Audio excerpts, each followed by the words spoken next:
Good morning. Ngasigi card reading happen yengase Isha gi Rashigi matung in the coca, trying to get a look of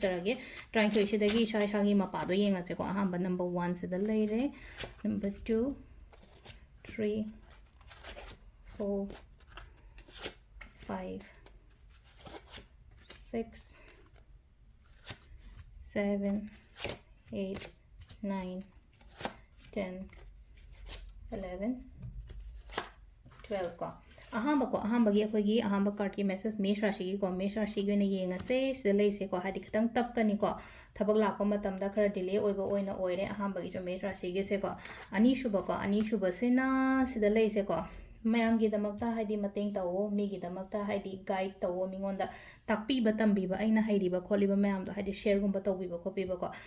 kainogi ko mithun rashi gi oina leina ko hadi khatna ba chaina ba yaringai thokta na ba tawbi ko hadi yaringai ngai gi mina horok pa da kholak pa da ko aina oina hadi ai side tagi avoid gum ba tawbi ko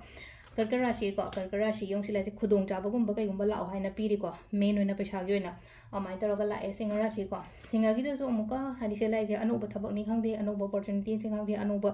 kaino ma start ma hai tar phaba ma changai ko sisina singa rashi gi ko kaina gi oina leraga di kitang lepaga lere chap lepaga lere delay oibe ai thabak tawba khopa da kitang hai tar ko kitang tappa khotpa amai taraga la ko krisna khoi gi sing kaina rashi gi lere ko mathangi tula rashi ko tula gi sina amu silai je aina ngairga leri ba pot se ingon the result se positive la haina piri ko brichik ki sina mu hadi ayet apan me am se loina loisala ga ingon da tawru ba thaba inkhang da phaba adumai tar lai ko danu sina leri se am ga na khadi